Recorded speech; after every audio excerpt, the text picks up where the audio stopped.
Christiana Witt here. I am the founder of Horse Biz Automated, where we help horse first, ethical, horse centered horse professionals become really sought after experts in their field, both so that you make more money, but also that you have a greater impact.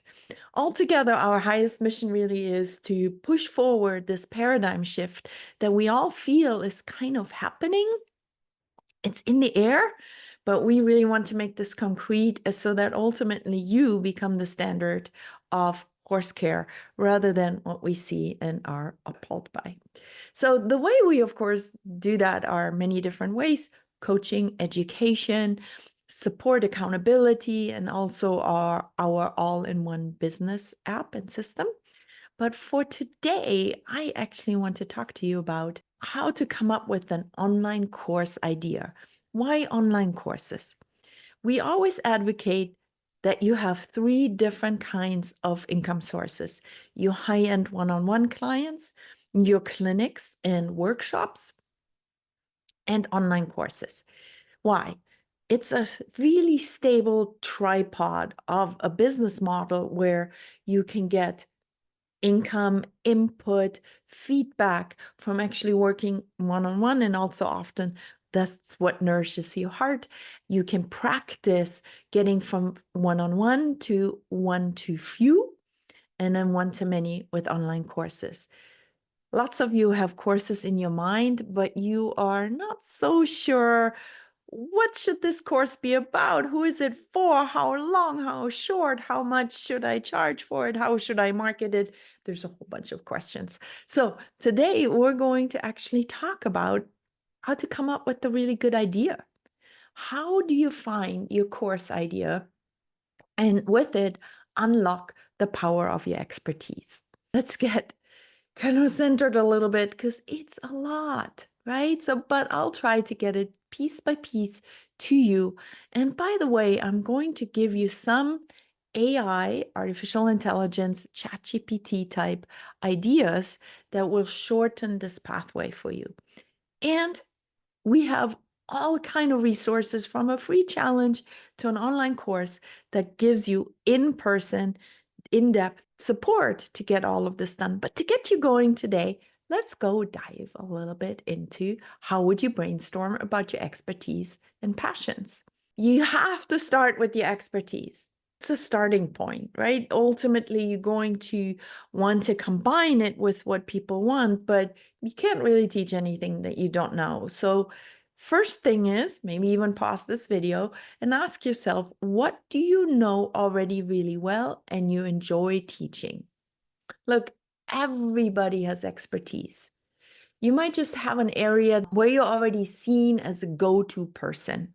It could be ethical training. It could be managing barns. It could be managing clinics. It could be healing horses. It could be on equine behavior. There is some category among all of this horse first stuff that you already have valuable knowledge in that others need. So the goal is to really tap into what you're already good at and what you're passionate about, what you could nerd out about and study all weekend. So don't overcomplicate it. Question here is, what comes naturally to you? What are you already known for? So one of the ways you can think about this, ask yourself, what do people ask me to help them with? What can I talk about for hours without losing interest? Even maybe the other party does, right? These questions guide you towards identifying the topics that you are most passionate about and you already have an expertise in. Ideally, you want them to intersect because that's most exciting. To give you a personal example, as a horse pro in the United States, worked with a lot of wild Mustangs, moved to Germany, and what I saw was a lot of very, very competent riders, but very few horsemanship skills, very little understanding on how a horse thinks, feels, and learns. And that accumulated gradually into me helping more and more people with helping their horses getting into these rickety European trailers. I could have made an entire living teaching people how to peacefully and calmly get horses into the German straight loading trailer. But it wasn't my passion. It was an expertise, but it wasn't a passion. Was there demand? Huge. Was there expertise? Yes. Was there passion? No.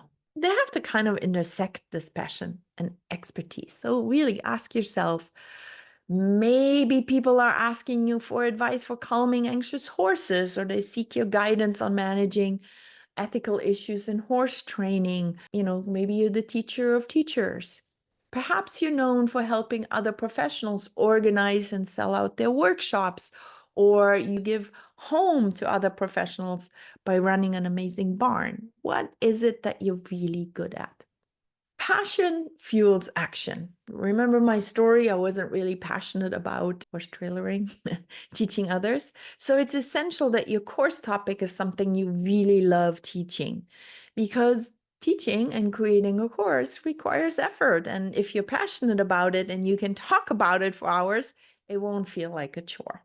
You'll have the expertise to create and market and deliver that course because it excites you, and you could teach it several times without burning out. We here at Horse Biz Automated, we are so passionate about helping you grow your business, about online courses and how they can consolidate this tension that you live with between wanting to help people and having to charge money.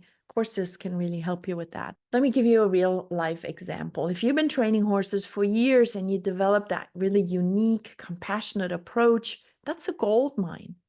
You may already be passionate about sharing how to treat horses more ethical and to show them that it leads to better results. That passion can carry you through some tech frustration or some extra time commitment. So for now, start broad and then refine. Begin by listing the areas of expertise, even if it feels pretty broad, and then later we'll refine it and think about this as brainstorming without judgment. Just jot down a few things that you are knowledgeable about and passionate about. So first was just brainstorm your expertise and passions. Part 2 is now it's time to match that expertise to your audience's needs. Passion must meet the market, right? It's essential that you solve a real problem for a real audience. So your knowledge is valuable, but only if it serves a need. So let's say you're passionate about how to braid your horse, but if it's just you are passionate about it, but it's not a real need because it doesn't really serve a large enough population, then for an online course, that would not be a good topic. Truth is, it doesn't really matter how much you know. If it doesn't solve a problem or answer a question that your audience is asking her, himself, itself already, it's not going to sell. That's why the second step is important in aligning your expertise with the need of the audience. So, question would be, what problems are your clients asking you already to solve for them? Remember my story with the trailer loading. While I was helping one person, they were at the same barn, there were already people lining up to look and watch and then ask me right after I was done, can you do that for me too? So it would have, I saw that the demand was there, my expertise was there. If the passion had also been there, I could have made an entire niched living from helping people load the horses here in these German trailers. So look back on your experiences with clients and even casual conversations with colleagues or peers. What are they struggling with? What are they frustrated with by traditional training methods? What are they overwhelmed with? What makes them really feel afraid? What keeps them up at night? Your course should offer a solution to one of those pain points. When your course offers a real answer to their struggles, then it becomes more than knowledge. It becomes a solution. It becomes a valuable resource that people are willing to pay for. So you have to really connect those two. Let's get a couple examples. Let's say horse owners are really struggling with managing their horse's anxiety or stress. Your course could focus on how to manage horse anxiety with holistic methods, or by co-regulating, or about down-regulating, whatever, the subcategory and expertise is that you have in handling emotional distress in a horse. Or if a client often asks you, how do you sell your clinics? That's one we get all the time. How do you market and sell clinics? Our course could be about solving this particular pain point to attract attendees without feeling salesy, which we do often. Now, I know there's some resistance in a lot of you in regards to using AI to help you with this. Let me assure you, and I'm really a really ethical person. I consider myself a really honest person. Using AI is not cheating. It is using it as a co-creator, as an idea generator for you, not as, okay, this is the shortcut and it's going to sound really terrible, but I'm going to make big bucks. That's not what this is. See AI really as your co-creator, your brainstorm partner, your idea creator.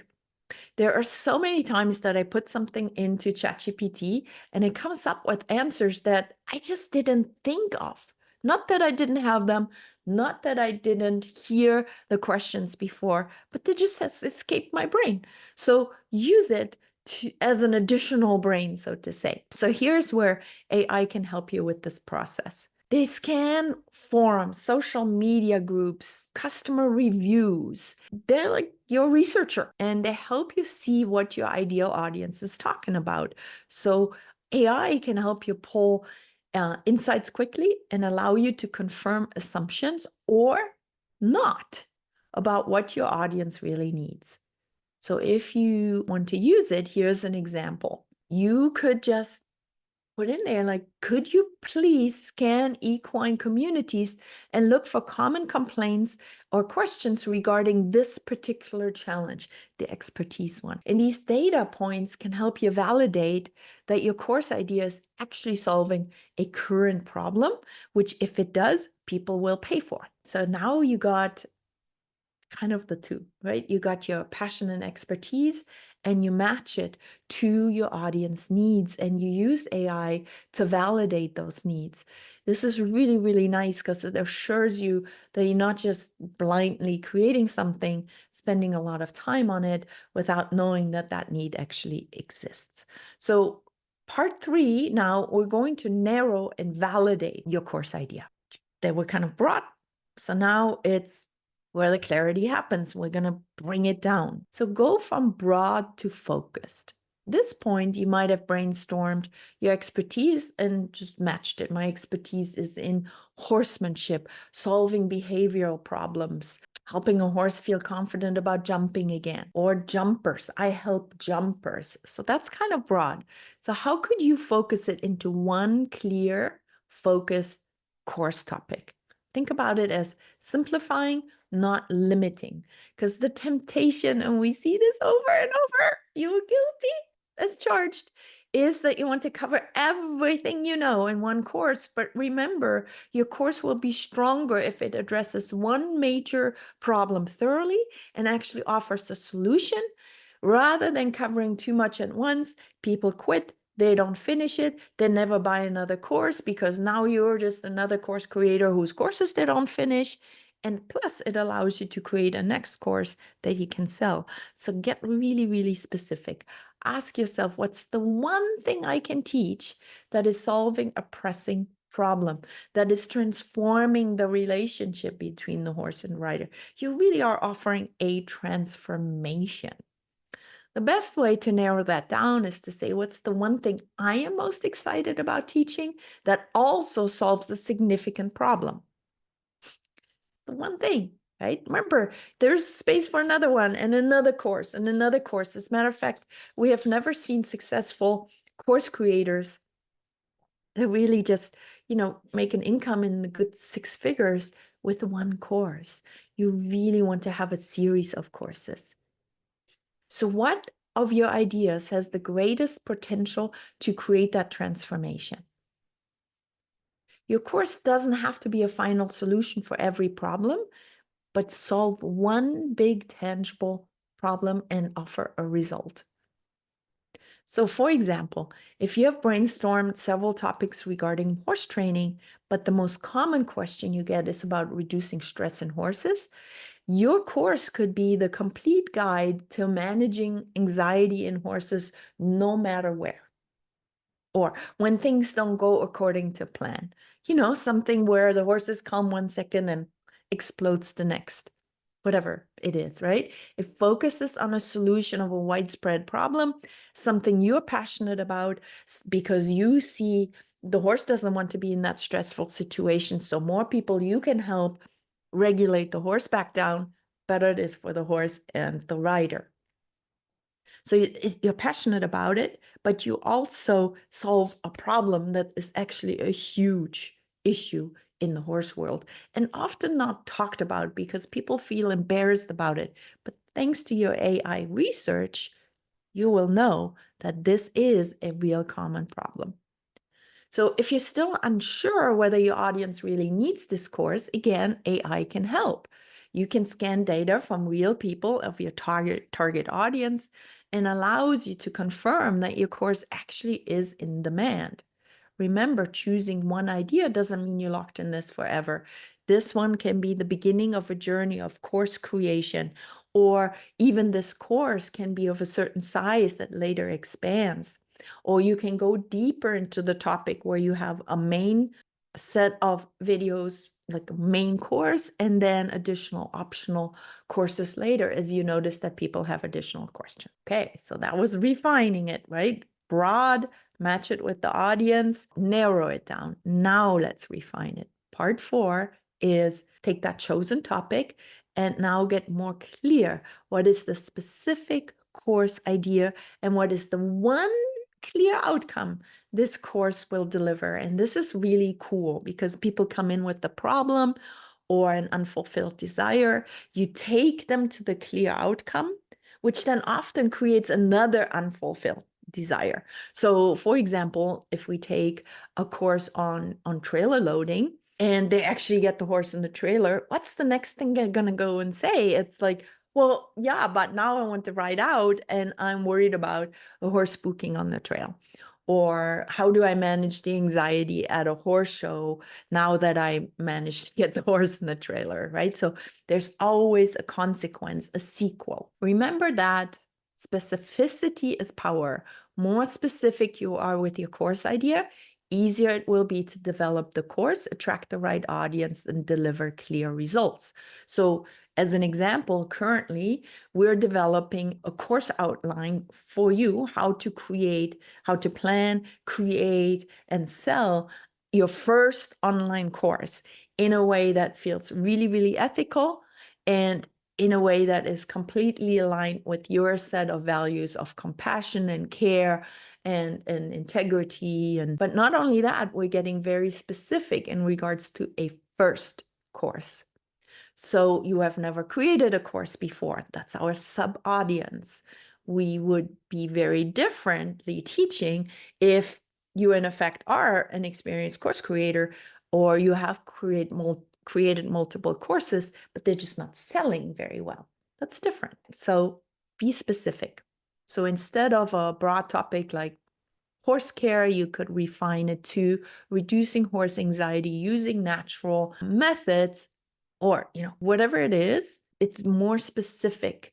It could also be reducing horse anxiety using co-regulation at stressful shows or in the trailer environment or on the trail, right? You get really, really specific. Will your clients at the end really, really understand what they're walking away with? Will they be able to really solve this specific problem? So then you go more than education or understanding. You give them the ability to execute and now get creative in regards to this particular problem. That's the highest level of learning. It's not just conveying information, it's creating that transformation that empowers the course user, the participant, to actually implement what you taught and often get to a place where the concepts are so integrated in them that they can now solve problems on their own. You want to use outcome-focused language. When refining your course idea, think in terms of outcomes. What's the transformation you're offering? What will they walk away with? By the end of this course, this is a really good example, you'll be able to successfully market and fill your next equine clinic using ethical marketing strategies. We have a course just like that. Or you'll be able to successfully plan, create, and market your first online course using compassionate language and ethical marketing strategies. Okay, that's pretty specific, right? Again, in this case, AI tools can help you refine your ideas even further. You can ask them to use specific language for your course titles, outcome, make sure that it's clear and concise and appealing to your target group. So when I use the words like compassion, mindful, gentle, those are terms that are specific to our audience. This might be completely different if I was working with mainly a male competitive audience. So again, AI can help you with ideas, validate that maybe there are similar courses that have been positioned in different places and pricing. All of this AI can really help you with that research. And when you take our course on creating your first online course successfully, then we give you all the prompts, the AI prompts for it. It will really cut down on the time that you take to create that course and saves you all that marketing language that you would have to learn, copywriting skills. And it really makes it much better than what you could come up with yourself. So I hope this has been helpful for you. Again, I'm Christiane Witt, horsebizautomated.com, where we offer you all kind of solutions to increase your business, including successfully planning, creating, and selling your first online course, The Ethical Way.